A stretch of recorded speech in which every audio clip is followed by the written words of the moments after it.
Good morning, Yuri. What is this name? What is that, Hanzi? I've never seen that before. Ooh, my hair's fuzzy. Why is it after I wash my hair it gets fuzzy every time? So frustrating.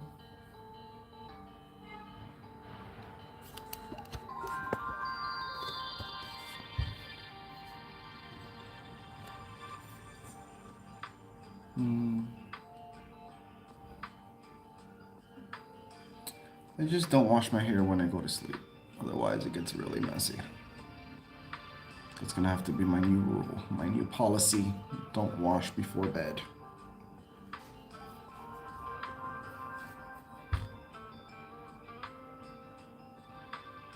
Good morning, Pi. Hey, 早早早.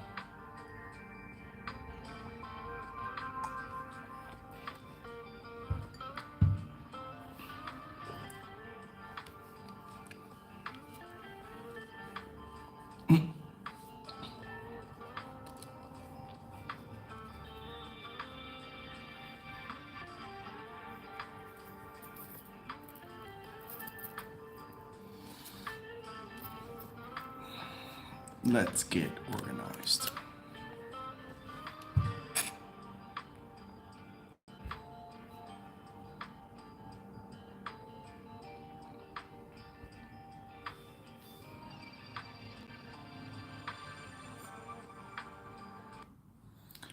All right, all right, all right, all right, all right. So good morning, everybody. 早上好. Happy Friday. Good to see you here.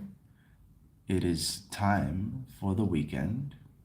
So hopefully we all have a really good day, a really good Friday, and we can take a break and enjoy our weekend. That would be the best and the most. So let's see. Well, we currently have 22 folks online. Okay, nice and modest. So let's see, Bless is here, Yuri is here, Pi is here. I cannot for the life of me figure out how to read that name. That is way beyond my pay grade. All right, so what's going on? What is new? We still have 5 minutes before we need to jump into the topic, and into the topic we will jump. We will flip and jump backwards into this damn topic because, oh my God, is it serious? I'm starting to feel like I need to create some distance with these people who become the victims, you know what I'm saying? Buenos dias. Hello, El Gostito. Oh my goodness. So, here we go. Yesterday, our topic is the same as today. Oh, I forgot to put the number, to add the number to it. Shite. So yesterday we were talking about guilt and control and how people try to use guilt to control you. Primarily, the example that I was using was about the dancer, right? But the point is, when you end up in a relationship with someone or you pursue someone because of something about them that stands out, something about them that attracts you, and then once you date them, you want them to stop doing that thing, it is ridiculous. It is asinine. It does not make sense. And it never ends in anything useful or positive, unfortunately. So, let's have into this. To give you guys more specifics, the person that I'm talking about yesterday is not what you thought it may have been. It's not like a guy trying to tell a girl what to do. It's actually the other way around. It's the opposite. It is the opposite. It is a girl that is trying to control, manipulate, and dictate what the guy does and does not do, even though that thing is something that he's been doing since way before he met her. And it's part of the reason, it is probably 100% the reason that she started dating him. So sad.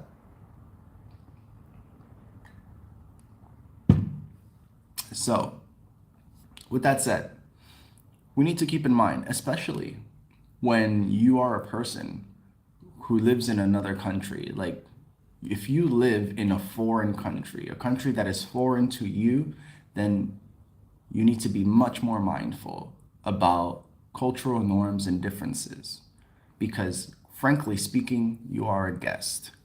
And in my situation, I am also a guest, right? So, with that said, it is not our job to impose our ideas or our way of life or our behavior onto others, especially if we are a guest in that country. Good morning, Yosef. What a surprise. Haven't seen you in ages, in years. I never thought I would be able to see you in a morning stream. Zao Zao. Good morning, buddy. It's been 5 minutes. He said it's been a minute. It's been 5 minutes, dude. Okay. So that was the situation. That's basically what's been going on. And so because of this, I decided to get into the topic of guilt tripping and controlling and manipulating others so that we can understand what that looks like and try to hopefully avoid it if you can.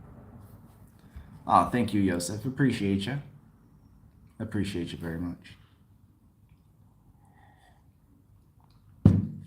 So, ladies and gentlemen, once again, we are going to be doing the voice stream on WeChat as always, and we are doing the video stream, the live stream on YouTube because of the flexibility, right? And just keep in mind, if you do want to make sure you follow with the stream and the podcast after next week, then you will have to be able to use the tube because, as you know, WeChat does not allow live streaming or podcasting outside of China, at least not for us, not yet anyway. So with that said, after next week, if we are going to continue following along with the podcast for at least 2 to 3 weeks, give or take, then you would have to use the tube. So make sure you find the channel. It is the same channel name as the WeChat channel. So it is Comet Live, KOMITLIVE. The same WeChat channel, the same YouTube channel, the same everywhere. It is the same name. And it is also the same WeChat ID. So just a heads up, ladies and gentlemen. If you have access, go ahead and subscribe. All right, so let's continue. So we went through our first talking point and only our first talking point. What a shame. So today we're going to go through a little bit more. So let's review talking point number 1. Understanding guilt as a manipulation tool. Guilt can be powerful. It can be a powerful emotion, often leading people to question their own actions and motives. People who manipulate use these to get others to act or feel a certain way that benefits them. Okay, let me do that one more time. Tilt this camera over here. All right, so understanding guilt as a manipulation tool. Guilt can be a powerful emotion, often leading people to question their own actions and motives. People who manipulate use this to get others to act or feel a certain way that benefits them. You know who's really good at guilting people? Kids. I hate kids. Kids are really, really good at guilting people and manipulating people so that they can get what they want. They want to get their candies or their toys, and they put the big bubbly eyes and the sad face and I was just trying to help. Anyway, I really believe like children are born with like master manipulation and guilt tripping skills. It's crazy. Hey, good morning, H. Good morning. All right, so let's go into talking point number 2. Why people use guilt to control others. I think this talking point is kind of like mute. Of course, I think we know why people use guilt to control others, right? It's because they don't have another way of getting them to do what they want. They might not have another angle to control that person. So the best angle for them is to use guilt. In many situations, or I would even say in most situations, if the person is, let's say, weaker than the other, right? Maybe smaller, this kind of thing, then one of the only ways they can get them to do something is if they use guilt. They try to guilt them, or sympathy, even try to use sympathy to get what they want. And this is why I say, like, children are master manipulators when it comes to guilt. Guilt and sympathy for a child. Oh my goodness. So, control freaks, people with insecurities or those who thrive on power dynamics, often rely on guilt because it's indirect but effective. So one more time. Control freaks, people with insecurities or those who thrive on power dynamics, often rely on guilt because it's indirect but effective. So we're gonna have to define a few of these words. So the first one is control freak. What is a control freak? So I think it's in the name itself. A control freak is a person that literally wants to control everything. They want to control every single detail, every aspect of your life, every decision, every emotion. So if we are talking about relationships, control freaks are probably your number one problem when it comes to a lot of these kind of relationships and dealing with guilt and control. They just do not have the ability, or they have not dealt with enough people actually saying no to them. And so there could be a lot of different reasons. Let's say, for example, growing up, their mom or their dad or grandparents always gave them what they wanted, no matter what. And if they didn't give them what they wanted, they would throw a tantrum, right? So these people, they tend to grow up with this sort of attitude and this sort of behavior of, well, I get what I want and I can control anybody if I manipulate them, if I trigger them emotionally. So I would definitely describe these folks as control freaks. They cannot stand the idea of not having control over a situation or a person. Do not be a control freak. Do take some time and reflect if you think you are a control freak, if you think that you can change or dictate how others should behave. Okay, so the second one in this list is people with insecurities. This is a very, very big one. This is a pretty big deal. So let's talk about insecurities first. So insecurities, it basically means when you have something inside of you, psychologically usually, you have something inside of you that tells you you're not good enough. You're not smart enough. You're not pretty enough. Whatever it is. It usually is just a voice inside of your head.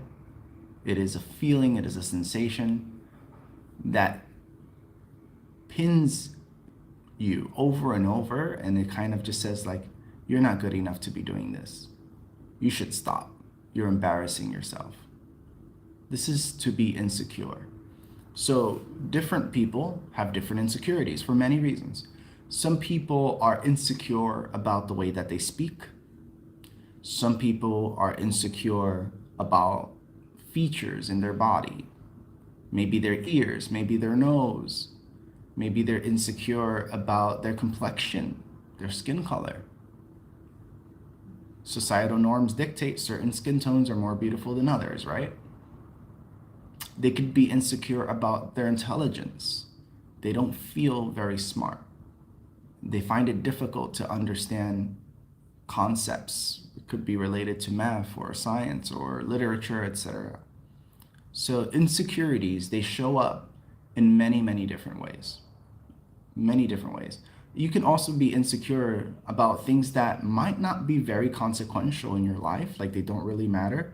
So for example, let's say you are an engineer, but you're insecure about your singing. It is relatively inconsequential if your job is to be an engineer. how well you sing. But people still have that insecurity. So insecurities show themselves in many different ways.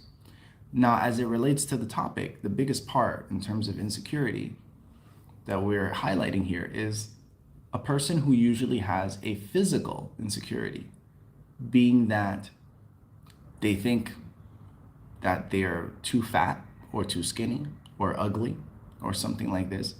Even the most beautiful people have these sort of insecurities. Now, whether we're talking about men or women, this one can vary a little bit. But when a person feels insecure about themselves in a relationship, this turns really ugly really fast. And I mean really, really fast.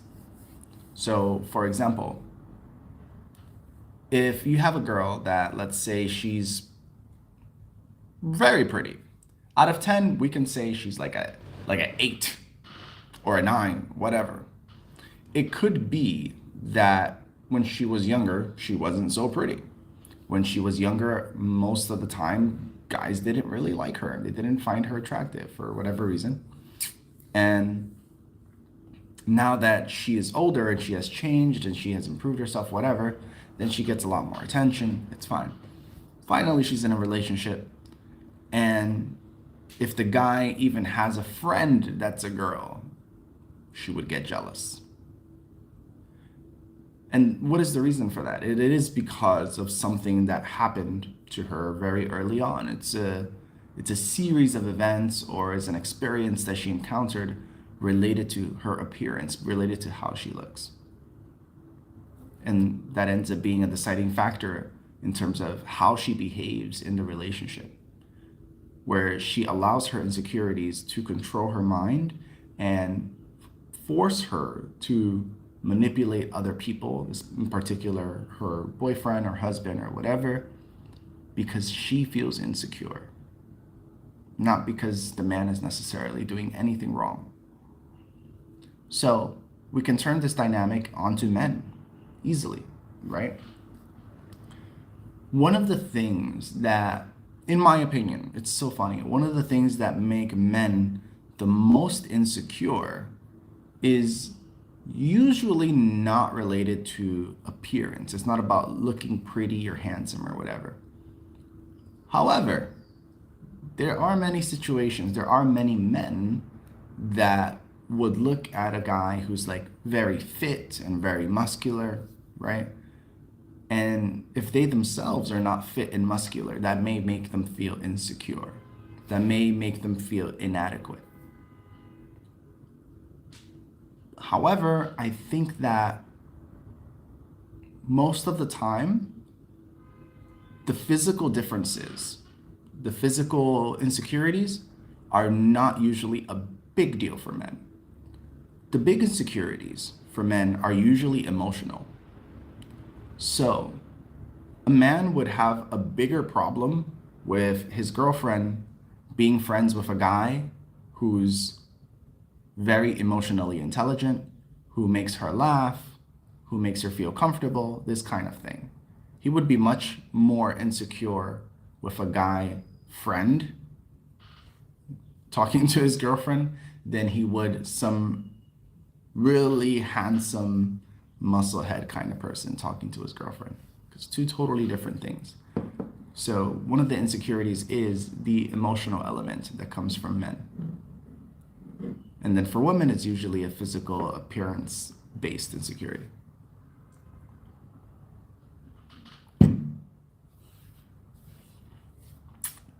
All right, so let's see. Let's catch up with the chat a little bit.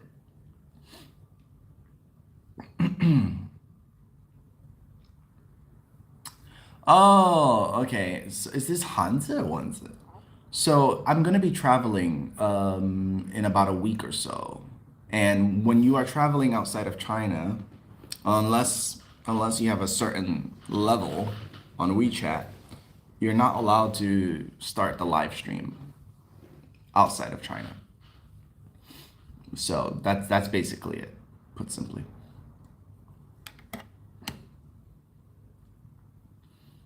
Let's see. Bless says yes. Okay, let me pop that up here. Kids are smart on doing that sometimes. They have lots of reasons to get what they want. You don't have a choice. That's funny. Good morning, Cloudier. Let's see. Ania says, insecurity also comes from worrying about the behaviors of people you care about around you, doing things without concerns. Well, we might need to be a little bit more specific on that one, Ania. Alice says, do you have any advice about how to deal with the person who wants to manipulate us, especially our bosses or supervisors? Oh my goodness, that's the worst. That is the worst. Well, first of all, my friend. Oof, this is why I always say it is important to have FU money. So a little bit on the side note here. So we're talking about people who are trying to manipulate us. From that perspective, I would say I personally just create distance. I don't need to associate myself with manipulative people. It's not necessary. That's not something that I need in my life, right? However, when you are talking about bosses and supervisors, ugh, that's horrible. So there's a few things that you can do. The first thing that we have to realize is that when you're talking about bosses or supervisors manipulating you, you need to understand something very fundamental, is that whether you know it or not, you have a subconscious bias in your head about your boss, about your supervisor. You have an inherent fear that if they are not happy with you, you lose your livelihood. You won't be able to make any money. You don't make any money means you can't pay your bills, means you can't eat, means you can't sleep. So there is this inherent fear when you're talking about a boss or a supervisor. There's an obvious difference in the power dynamic. Now, the thing is, hold it down. Your boss or your supervisor is not thinking about the same things that you are thinking about, right? You might be thinking about your livelihood and your money, but your boss or supervisor is not thinking about you and your money and your needs. They're thinking about their own, right? You two are worried about two totally different things from two totally different perspectives. So the first thing I would suggest in this situation is that you need to have your own security measure in place. So how do you create your own security measures? First of all, I'll give you this example. Let's say I work in design. I design, let's see, what do I design, guys? I design shoes. I have some friends that design shoes, right? So let's say I work in design and I have a boss or a supervisor that's really manipulative, whatever. What I need to do, first of all, is make sure that I document everything, absolutely everything. Every request and everything that's completed, I document it, whether it is through an email or a WeChat message, a text message, whatever. I have it documented. I never take anything somebody says for granted. I said, okay, if you said it to me, I need it in writing. I need it on a letter that you sign, or I need it in a text message, or I need it in an email. Oh, why is that? Because I easily forget stuff and I need to have it documented so I can put it with my group of to-do things. Oh, okay, cool. I never allow people to make requests for me that are going to sit in my head, because if the worst comes to worst, I have documentation, I have evidence, right? This is important. Number two, if you are a designer, right? If you are a shoe designer and this is your current situation, the number one thing that you can do is network. You need to make sure that you are familiar with a lot of people in your industry, and people in your industry are familiar with you. This is super important. You need to make sure that you are standing out in a way that encourages other people to give you job offers and hints constantly throughout the year. If you put yourself in a position where a lot of people in your industry know you and a lot of people in the industry like you, then your boss or your supervisor trying to manipulate you or trying to give you a hard time, it doesn't affect you the same way. Because you know that, listen, if I'm doing the right thing, I'm doing my job correctly, and then my boss or my supervisor is still trying to give me a hard time for whatever reason, then it doesn't really matter. Because there are many, many others who would be happy to have me work with them. So, in my opinion, to sum it all up, guys, the best defense that you have with dealing with hard situations at work related to your boss or related to your supervisor is to make sure that within your industry, you are constantly networking and you are constantly putting out a good impression and a good image of yourself. So, if the situation turns out that you wanted to leave your job or whatever, you always have another offer or another opportunity waiting for you. But it's not just that, it's also that when you know that you have this flexibility and this security, the way that you take certain comments or certain behavior from your supervisor or your boss changes. Your perspective changes. Something that you felt was really serious or really critical or harsh doesn't feel so harsh when you feel secure. So, for example, let's say you feel kind of insecure about your job. You don't feel very stable. You come in late one day, and your boss walks by and says, "Oh, hey Tina, you're late this morning." That's it. In your boss's mind, they're probably just saying, they're observing that, "Oh, hey, you came in late. I wonder what happened." That's it. And then they walk away. They really don't say anything about it. But in your head, in your own mind, your personal insecurity about your job and your position makes you think differently. You're like, "Oh my God, he just noticed that I'm late. Oh my God, is he gonna fire me? Oh, I'm probably gonna get yelled at later. Oh my goodness. Like, should I stay later today so that I can make up for the time? Oh my goodness, do you think they're gonna dock my pay?" La, da, da, da, da. Like your head just starts going and going and going. And it just makes your day worse. It makes your day horrible. So I would say the first course of action for you is to make sure that you have job security and that you have confidence in your ability as a shoe designer or whatever it is that you do, right? So that when you do have these interactions with your supervisor or your boss or whatever, you can look at it from a more even playing field, from a more equal level, and not from the level of just like a subordinate.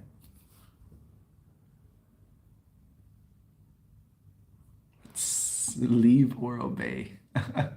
No way. If you stay, want to obey, then ready to fight, be yourself is not easy. Yeah. Thank you, Nick. Yes. So Nick says, first try to weave your own safety net. Absolutely.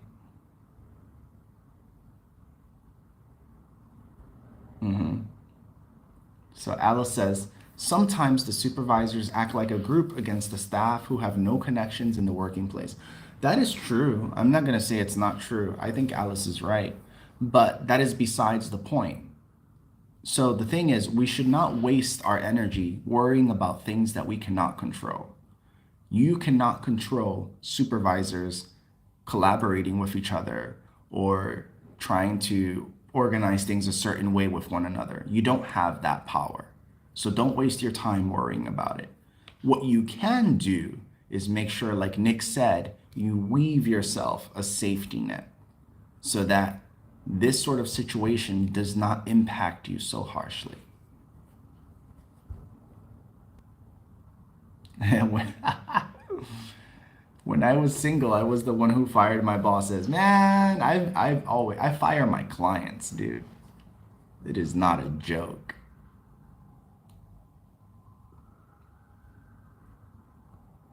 Yeah, I understand this. So Alice says, after I got married, I have to consider about my children. So yeah, that's absolutely true. You should consider about your children. But again, if you take the time and you prepare your safety net and you prepare yourself, your own job security, you don't need to worry about this kind of stuff. Chances are, when you leave one company, you end up finding a better opportunity anyway. But you have to have had put in the work to set yourself up that way in the network or in the industry. If you don't put in the time and the effort to meet the right people, to build the right relationships before you get into the situation at work, then it's your own fault, honestly speaking. So you need to make sure you work on that. Work on your network, work on your job security, work on your fallback, your plan B, C, and D.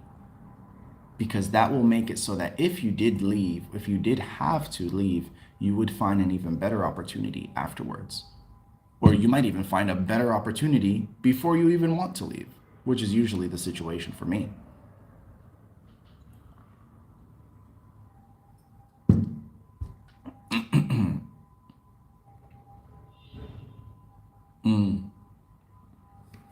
Right. Rain says, and you are that valuable. Work hard on yourself and your job so you will always attract, or you will always be attractive to the marketplace. Thank you. Right.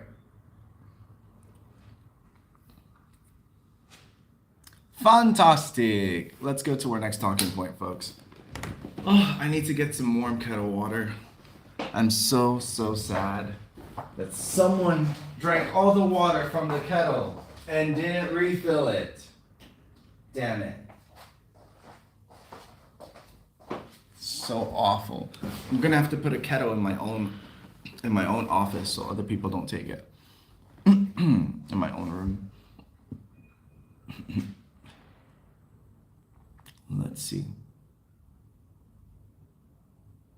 So, yes, we were talking about why people use guilt to control others, control freaks, people with insecurities, or those who thrive on power dynamics. Those who thrive on power dynamics, and this is the example that Alice was bringing up, and I think, was it Alice and Ania who brought it up? Because, yes, power dynamics, when you're talking about bosses and supervisors and whatnot. And again, you have to remember that considering the power dynamics, those people are not looking at a situation from the same angle as you. So their objective is not necessarily to do you harm because it is a personal matter.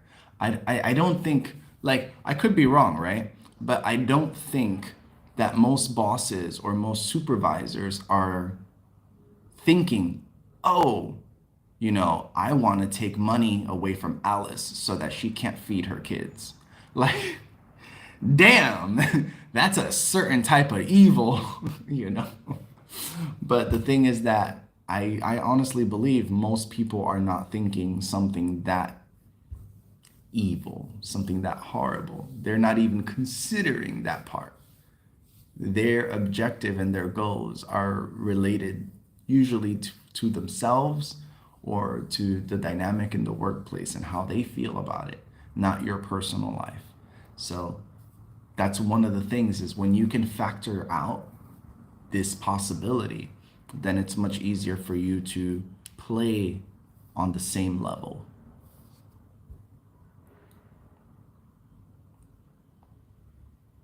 Good morning, CC.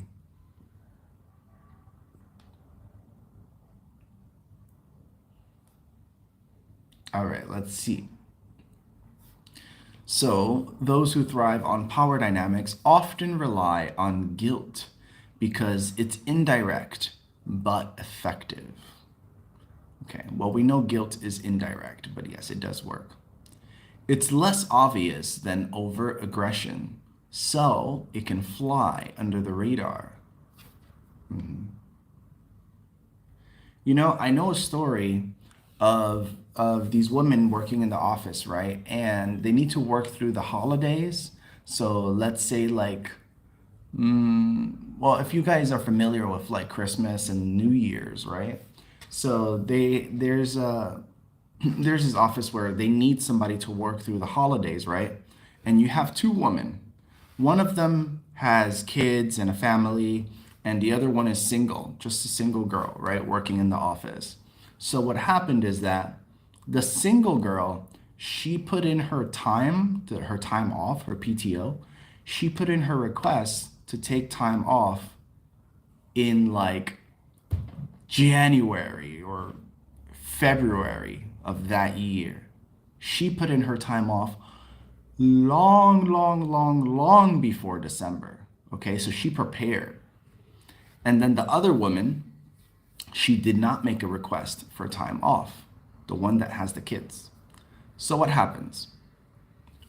One day before Christmas, before the Christmas holiday, so like December 20th, something like that, she talks to the supervisor and she tells the supervisor, "Oh, hey, it's Christmas Eve tomorrow or whatever. It should have been the 23rd then. It's Christmas Eve tomorrow, and I have kids and I have a family and I really want to spend the holidays with them. Do you think I can take this time off? And you can let the other girl work. You can let Lisa come to work." Okay, let's see what happens. So the supervisor goes to Lisa, and the supervisor tells Lisa, "Hey, Lisa, so Tina, because Tina has the kids, Tina wants to spend the holidays with her kids and her family, and she didn't have her request in for time off. Do you think you can work so that she can stay with her family since you're single and blah, blah, blah?" And what does Lisa say? Lisa says, "Absolutely not. Absolutely not. Why not? Because I put in my request for time off a long time ago. I did it at the beginning of the year, and I didn't use any of my days off throughout the whole year until now in December.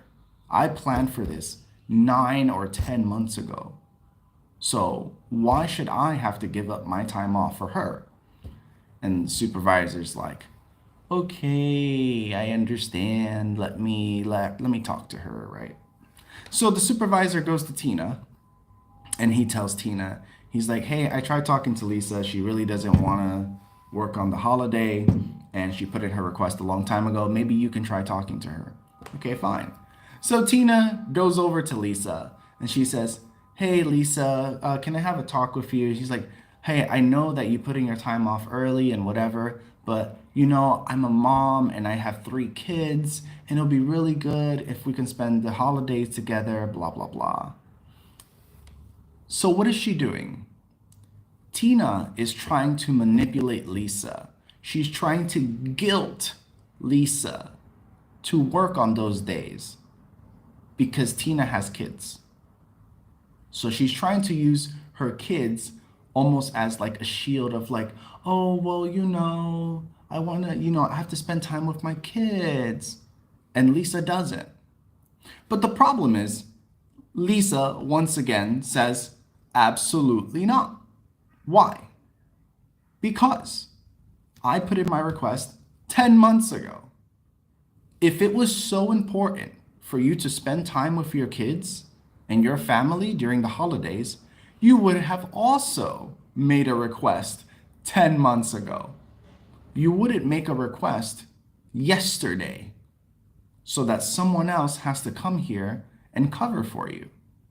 So, your lack of planning, your irresponsibility for your kids and your family is not my problem. Simple as this. And of course, Tina's not happy about this.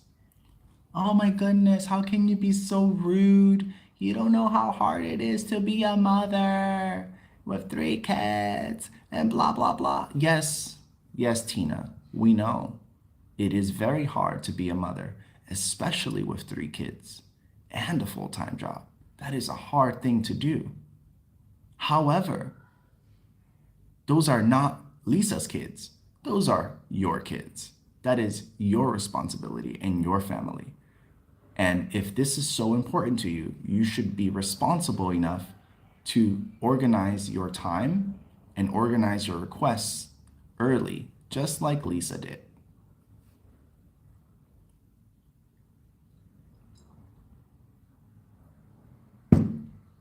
All right, let's catch up with the chat, folks. Let me know what you think about it. Who was wrong here? How would you handle the situation? If you were Lisa, how would you handle the situation? Tell me, guys. So Alice says, I keep on improving my skills so that I have the autonomy to decide whether to stay or to quit as I wish. Absolutely, Alice. Absolutely. But Alice, listen, it is super important to make sure your skills are up to date. I agree with you. It is important for you to keep up with the industry, right, and the norms. However, do not neglect the network, Alice. Just like you put in time and effort to keep your skills sharp, you need to also put in time and effort to keep your network up to date. So do not neglect your network. Make sure you are meeting people, you are shaking hands, and you are kissing babies. Because when the time comes, you're going to need more than skills and experience. You're going to need relationships to be able to get into a better position.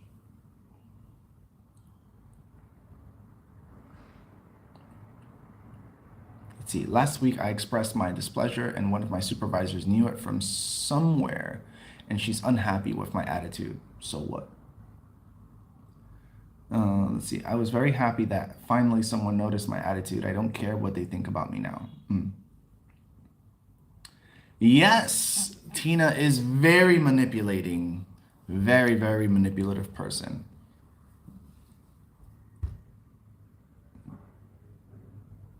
I also stand with Lisa Mary. All right, let's go to the next bit.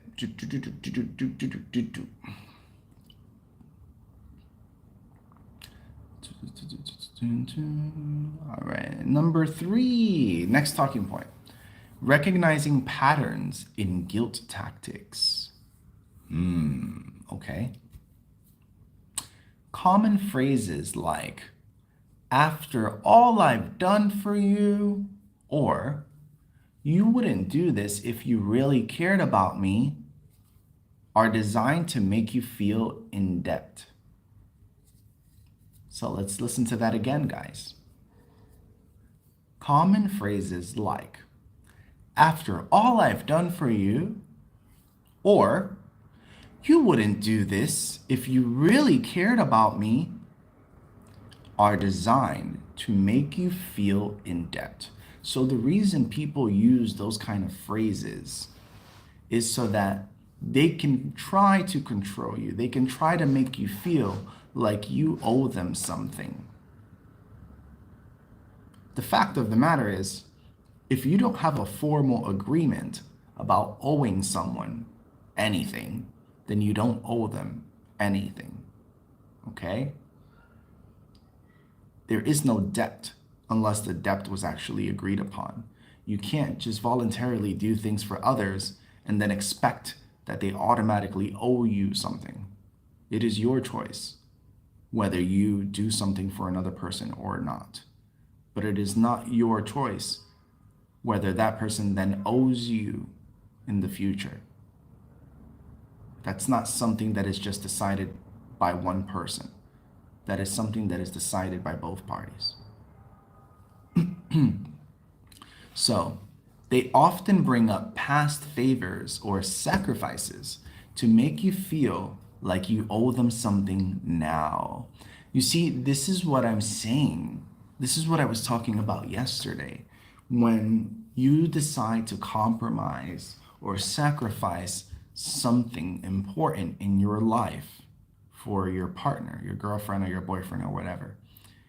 But then from there on in the future, it will always be used against them because you compromised or you sacrificed something for them. And vice versa.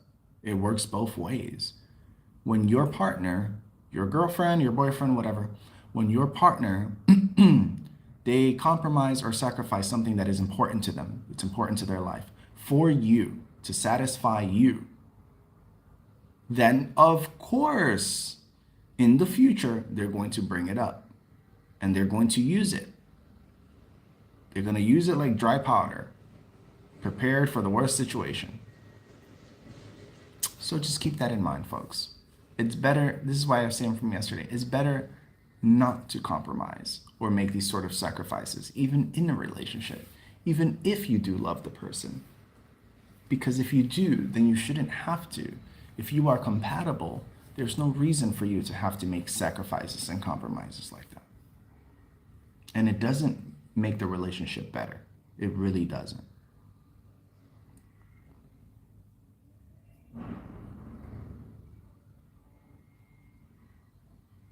Man, I hope so.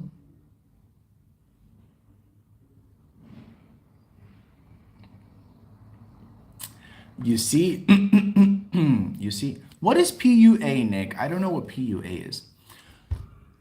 So he said, it's also about if the other person appreciates what you did for him or her.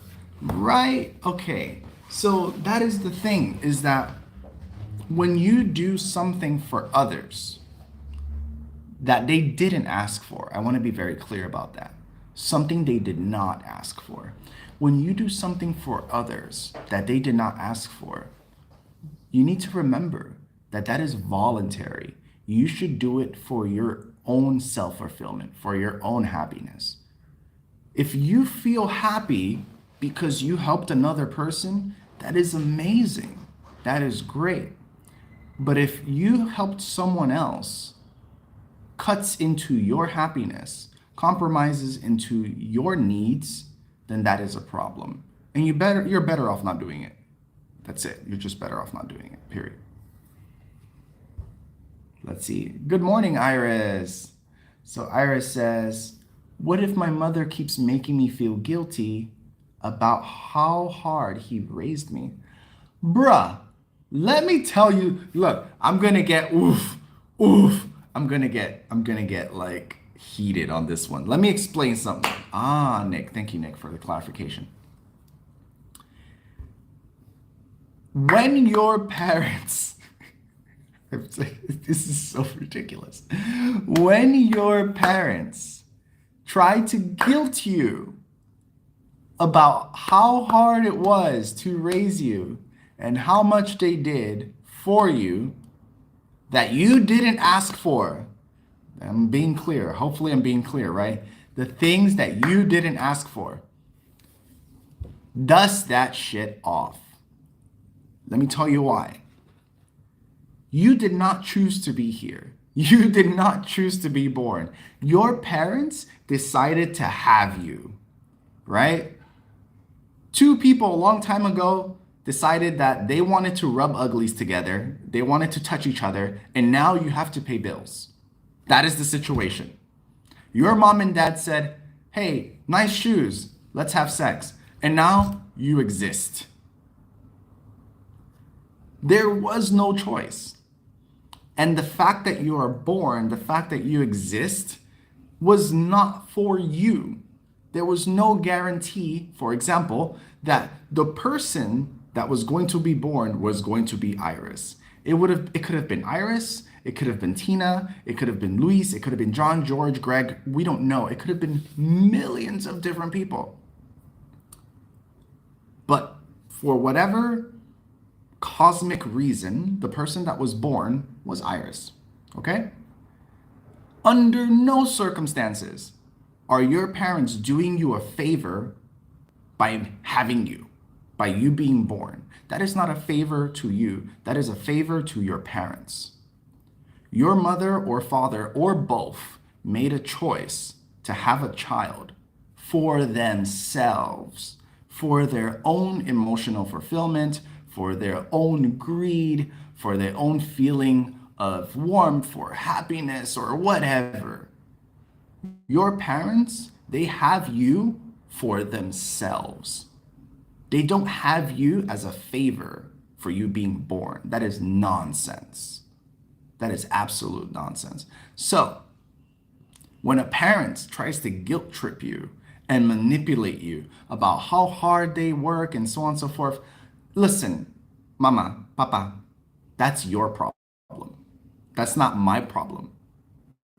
I didn't write I didn't make an application to be born and submitted it to you. You know what I'm saying? So that is your responsibility. That is something that you chose to do so that you can feel good. My parents did not choose to have me for me. They chose to have me for themselves. That's all there is to it. Whether they wanted to use me as a retirement plan or whatever the hell it is, or for good appearances, my parents didn't have me to do me a favor. I'm just being straight with you, just 100% straight. You can appreciate your parents, you can love your parents, you can be thankful for your parents, especially if your parents go out of their way to help you get somewhere or get something that you ask for, that you want. That I understand.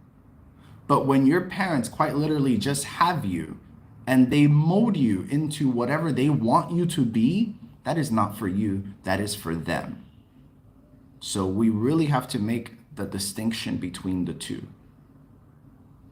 It doesn't work that way.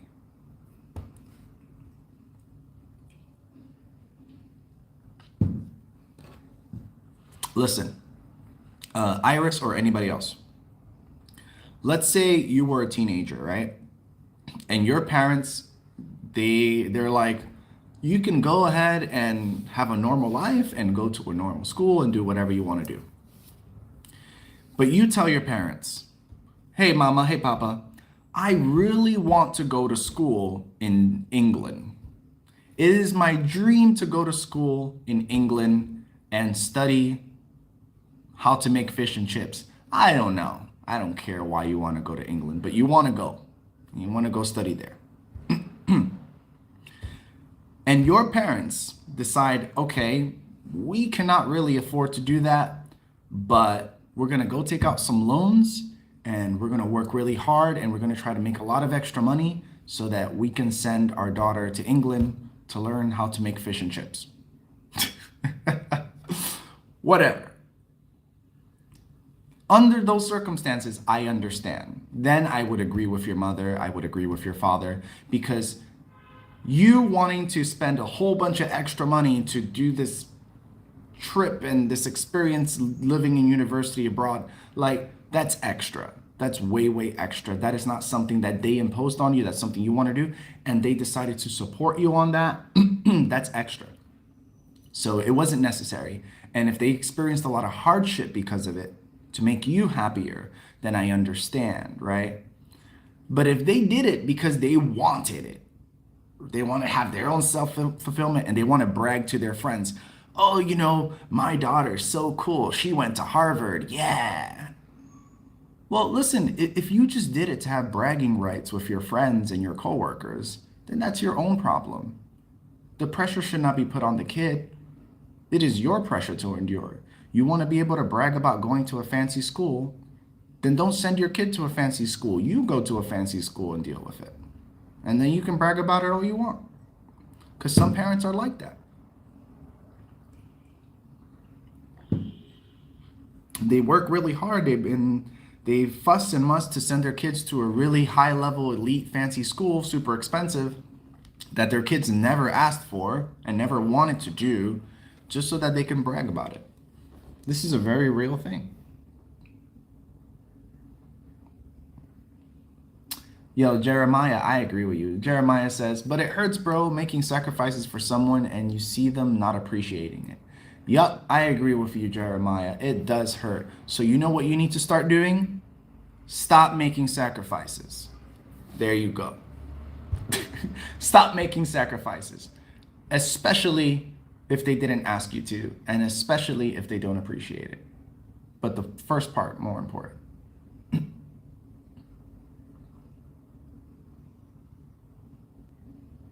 Yeah, yep, I get it. And Jeremiah says, because during the sacrifice, you had pure intentions, you didn't have any intentions of controlling. Yep, I can understand that. But yeah, once again, if it was not asked for, specifically asked for, then you shouldn't be doing it. And even when they ask for it, if it compromises on your happiness or your stability, again, you shouldn't be doing it.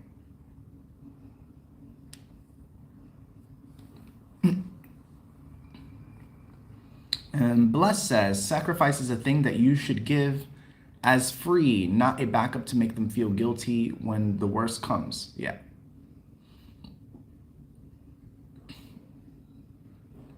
I promise you, Mayhao. I promise you, everybody has a choice. Mayhao says, but sometimes for people you care about, you might need to make some compromises. Yes, I said this yesterday. I'm going to say it again. When I want to watch Fast and Furious and my girlfriend wants to go watch La La Land, I can compromise. I say, I would really like to watch Fast and Furious, but she wants to go watch La La Land. Okay, I'll go watch La La Land. Fine. Maybe I want to have pizza for dinner, but my girlfriend really wants to have Italian food tonight. I can compromise. Fine, let's have Italian food tonight. We had pizza on Monday anyway. Now, when I have a job or a career offer in Denmark, and I'm really excited about it, and I want to go there, and my girlfriend says, well, I don't want to go to Denmark.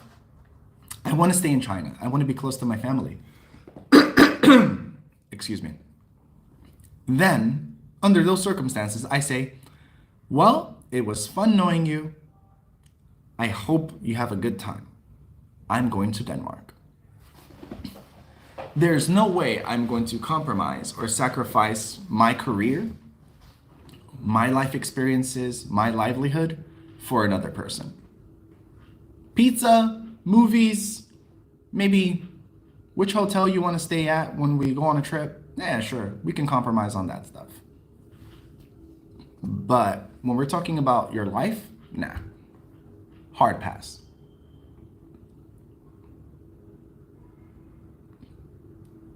I wonder why PUA means mind control. Pah, I've never heard of this.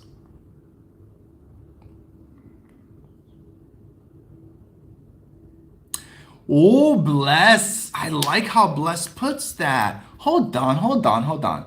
So Bless says, so I don't care if people say that after all I've done for you, because I am sure I did my part too.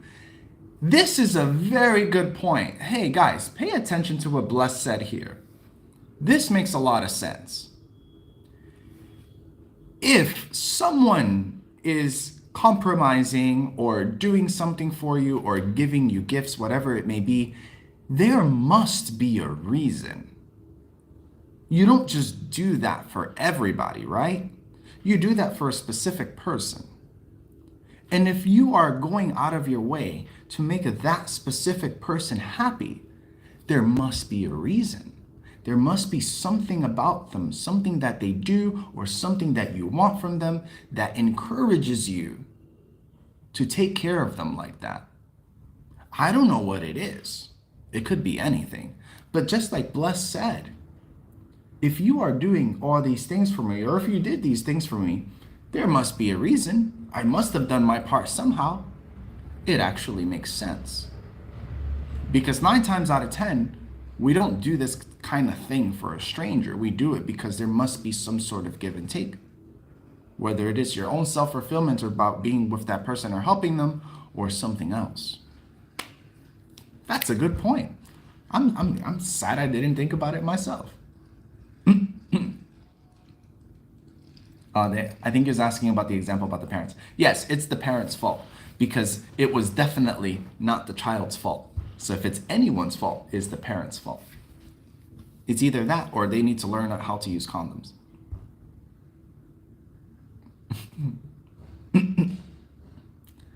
Yeah, boy. I understand, Terry. I understand you.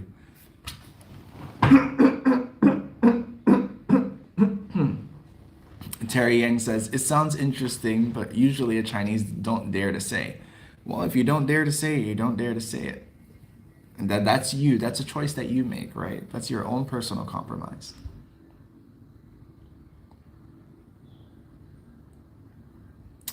Yeah.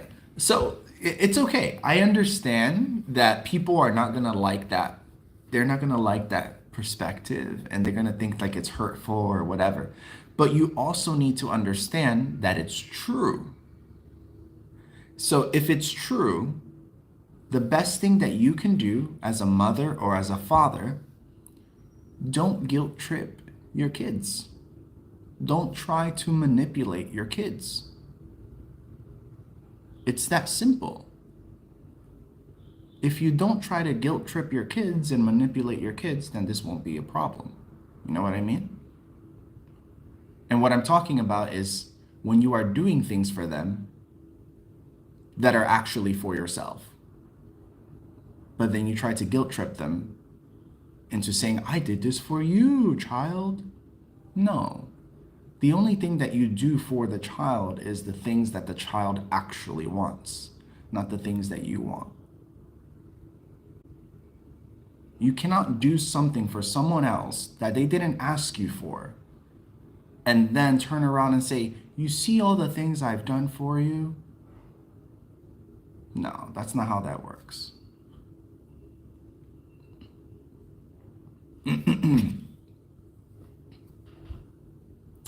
I wonder, Vivi. I wonder. I'm not sure what the typical parent here thinks. I'm not in their head, right? I'm just saying from my perspective. It's so cute. Oh, dude, I feel the same way. See, sometimes I think I do not deserve somebody's help. No, I feel the same way. Usually, I don't know if I want to say usually or always, but the vast majority of the time, I do end up doing things by myself. And I think that part of it is because I'm a man, right? I'm a guy.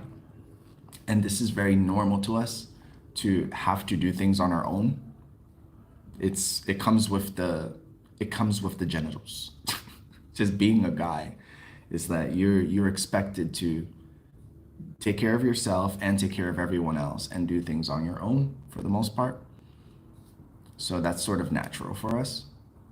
And with that, you also have a sense of guilt for accepting help from others. And sometimes we don't feel like we deserve help from others. I understand that the person who said this is a woman, they're a girl, so it's different. But I'm saying the perspective of a guy, the perspective of a man is that we don't depend on anyone. We're not supposed to depend on anyone. We're supposed to do everything by ourselves. And when others need help, then we also need to help them as well. That's it. So, ladies and gentlemen, if you have been enjoying this conversation, please remember, hit the follow button, Guanju Isha. If you would like to add my WeChat, you can add me. The WeChat ID is the same as the channel name, Comet Live, KOMITLIVE. Also remember, if you have access, do follow me on YouTube. It is also the same name. I want to give a small little service announcement, a little bit of housekeeping. Ladies and gentlemen, if you are, I don't know, you can't even see me unless you watch my videos.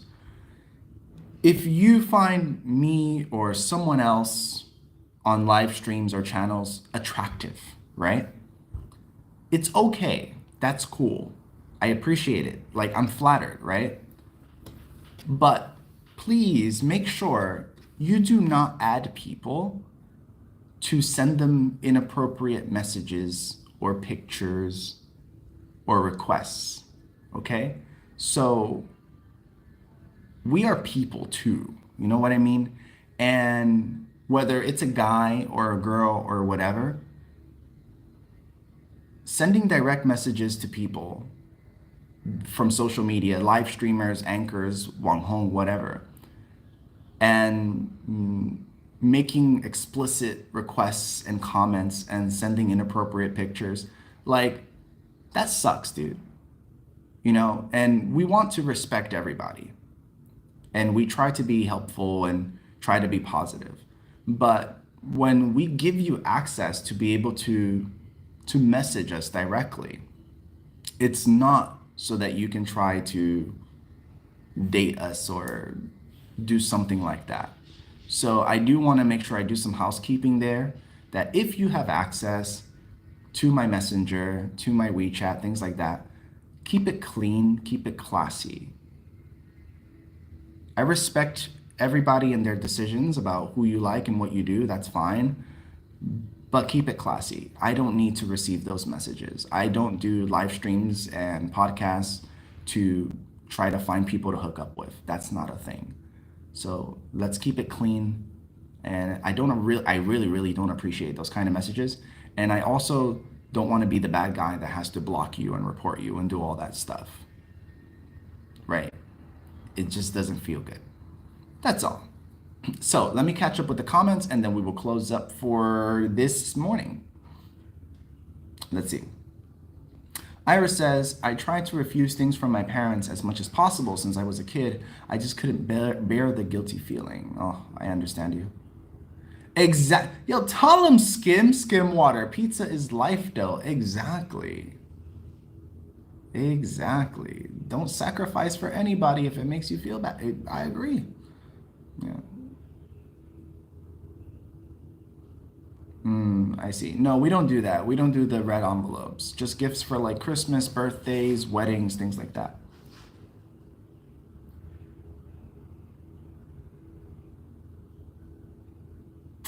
Yo, Jeremiah, I love you, bro. I love you. You got to do a little bit of self thought and reflection on that, because I don't know like what your relationship was like and what happened. I don't know what role the other person was playing with you. So it's very hard for me to tell you. But yeah, I would definitely say like, if you cared after everything I've done for you, yeah, that is a form of manipulation, brother. So just, like I said, I don't know exactly your circumstances and what happened in your previous relationships, etc. Only you know that. And it's possible that she was saying that to you, or she was manipulating you in some way, and you may have wanted to turn it around on her. We see it happen all the time. So that is something that you might need to take time to consider on your own and reflect on what caused you to say that. Because your intentions may be good, but what actually occurs is quite different. Create drama. It's always because they have so many options. Well, yeah. That's a good way of putting it, Vivi.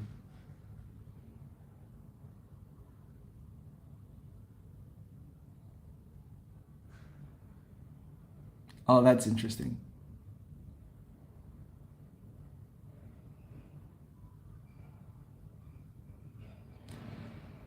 All right, good. All right, we're done for today, ladies and gentlemen. Thank you so much for hanging out with me this morning. It has been fantastic. Happy Friday. I hope you guys have a fantastic weekend. I hope you guys have a good weekend. It is Friday. Make sure today you take it easy at work. You're very happy and social and positive so that you have a positive weekend thereafter. Keep it productive, keep it classy, okay? So also remember, guys, if you have the time, don't just follow, don't just Guanjui Sha, but also please take a look at my channel throughout the weekend. I post videos almost every single day. Usually the videos are clips from former live streams. So if you have time, please feel free to go to my channel, watch a few short videos. If you like them, give them a like, write a comment, whatever. I appreciate it. It helps the channel. It helps push us forward and build our community. If you have access to YouTube, same name, Comet Live, please find me on there and sub, because I will be traveling in a couple weeks and I will only be able to do the live stream on YouTube for at least 2 to 3 weeks, ladies and gentlemen. So once again, thank you so much for being here. Stay amazing, stay beautiful, and I will see you on Monday morning. Remember, the stream is going to be Monday to Friday at 8 a.m. China time, 8 p.m. Eastern. If you are on YouTube watching and you're in the East Coast in the USA, that's 8 p.m. Eastern for you guys, 8 a.m. for China, Beijing time. All right. Have a good weekend, ladies and gentlemen. I will talk to you later. Bye bye. See ya, YouTube.